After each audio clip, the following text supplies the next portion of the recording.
So this video is about fixed CO2 fire extinguishing system for engine room and compressor room. तो हमारा fixed CO2 system है ये for engine room and compressor room. तो ये हम लोग use कब करेंगे? इसका यूज़ केस तब है जबकि इंजन रूम में फायर लगी है, मतलब काफ़ी अनकंट्रोलेबल फायर है, और वो हम लोग कोई भी portable means of extinguishing system से एक्सटिंग्विश नहीं कर पा रहे हैं. जैसे कि फायर एक्सटिंग्विशर्स हो गए, हमारा फोम हो गया, पोर्टेबल फोम 45 लीटर्स 135 लीटर्स, या फिर फायर होजेस, स्प्रे, स्क्रीन, सब कुछ बना के ट्राई किया पर फायर कंट्रोल नहीं हो रही है. And last option to save engine room is fix system का एक्टिवेशन. तो उसके लिए हमारा सिस्टम है, और ये एक्सट्रीम इमरजेंसी में ही यूज़ करना है हमें CO2 एक्सटिंग्विशिंग सिस्टम. तो उसको जब यूज़ करना हो तो सबसे पहले तो मस्टर करेंगे, अलार्म रेज होगा, मस्टर करेंगे, हेड काउंट लिया जाएगा, सब लोग प्रेजेंट होने चाहिए. कोई एक इंसान भी एब्सेंट है तो फर्स्ट उसका सर्च होगा, एंड अगर वो कोई प्रॉब्लम में है या फिर वो कहीं पे स्टक है तो फर्स्टली उसका रेस्क्यू करा जाएगा.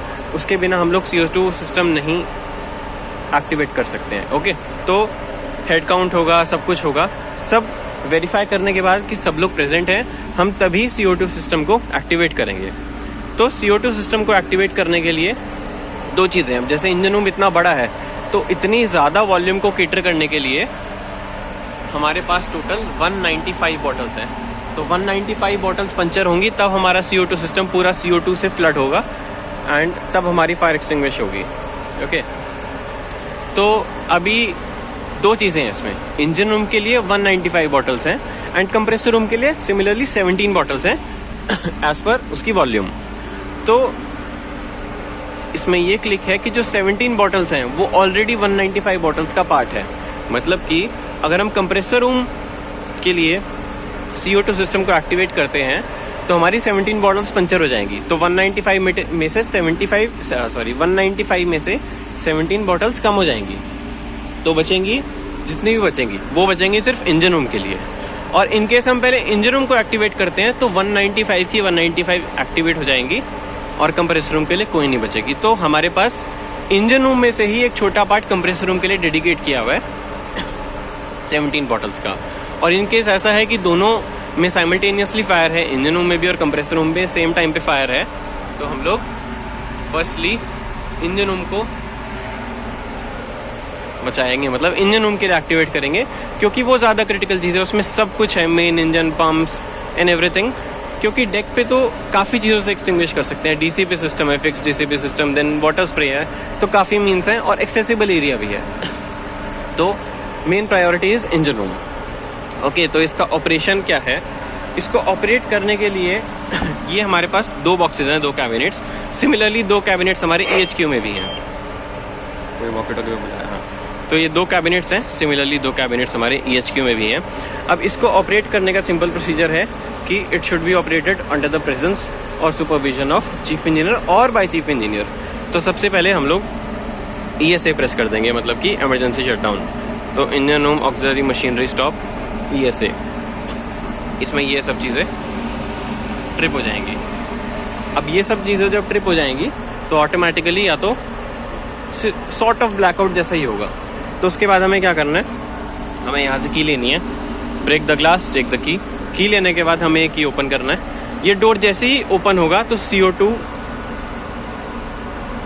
कैबिनेट, जैसे ये CO2 कैबिनेट ओपन होगा, हमारा इंजन रूम में अलार्म्स एक्टिवेट हो जाएंगे. Open the cabinet door, alarm will be activated.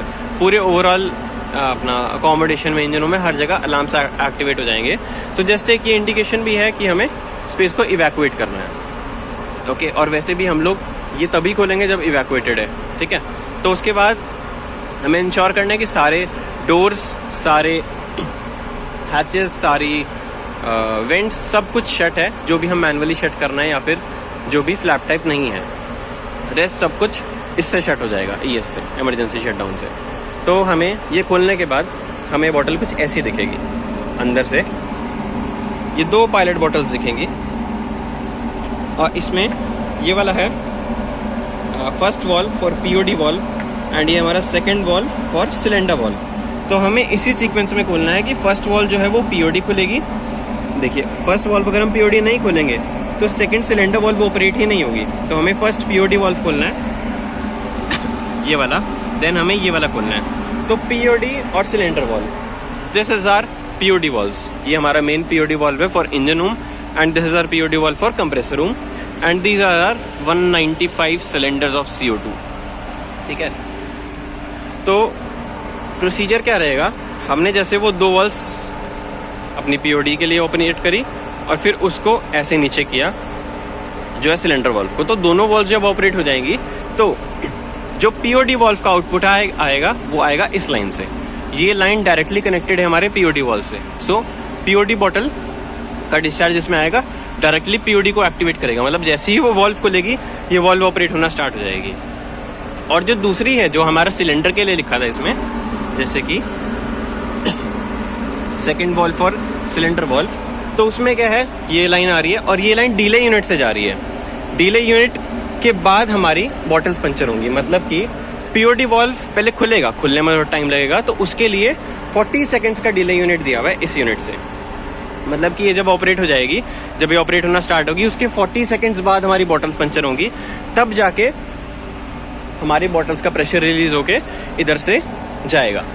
Otherwise क्या होगा, अगर टाइम डिले यूनिट ना होती तो ये भी ऑपरेट हो रही होती, मतलब इसको ऑपरेट होने में टाइम लगता और बॉटल जल्दी पंचर हो जाती, तो सारा प्रेशर इस वॉल्व के ग्लोब पे आता, अंदर जो सीट है उस पे आता और उस वजह से वॉल्व ऑपरेट ही ना हो पाती। तो जस्ट उस चीज़ को प्रिवेंट करने के लिए, फेलियर्स को प्रिवेंट करने के लिए इसमें डिले है, ताकि ये वॉल्व ऑपरेट हो जाए।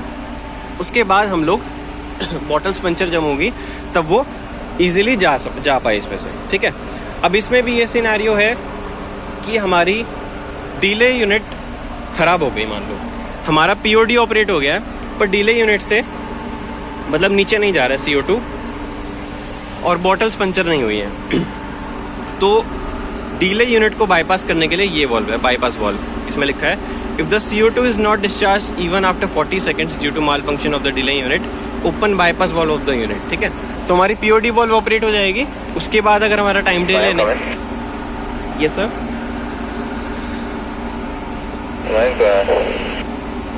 तो हमारी इनकेस डिले यूनिट भी काम नहीं करी तो हम लोग डायरेक्ट इधर का प्रेशर बाईपास करके बॉटल्स पंचर करने के लिए भेज देंगे। ठीक है, तो this is the purpose of bypass valve.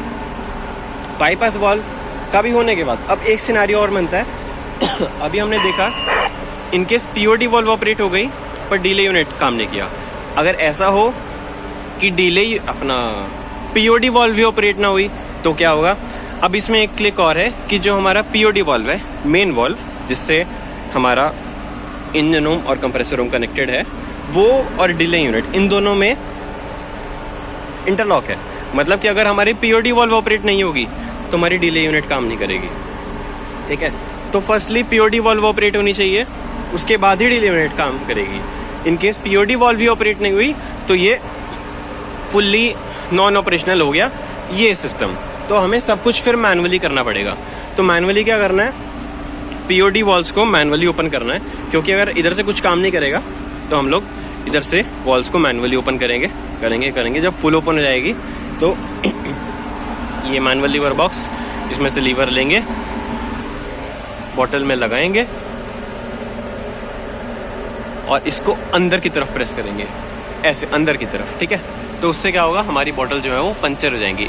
और प्रेफर्ड है कि जहाँ पे हमारी पंचर करने के लिए रिमोट लाइन आ रही है हम उन्हीं बॉटल्स को पंचर करें, क्योंकि वो फर्स्टली एक्सेसिबली इजीली अवेलेबल है, एरिया थोड़ा क्लियर है और आसान है उसको करना। और जैसे कि ये हमारी कंप्रेसर रूम की बॉटल्स, तो इधर से पूरी लाइन जो है ये कंप्रेसर रूम की बॉटल्स के लिए है और ये टोटल हमारी 195 बॉटल्स जो हैं ये है हमारी इंजन रूम के लिए। ये हमारा टोटली इसका ऑपरेशन रहेगा एंड ये इसके इंस्ट्रक्शंस लिखे हुए हैं। ठीक है, मैनुअली भी ऐसे हो जाएगा कि इनकेस पीओडी वॉल्व भी ऑपरेट ना करे तो ऐसे।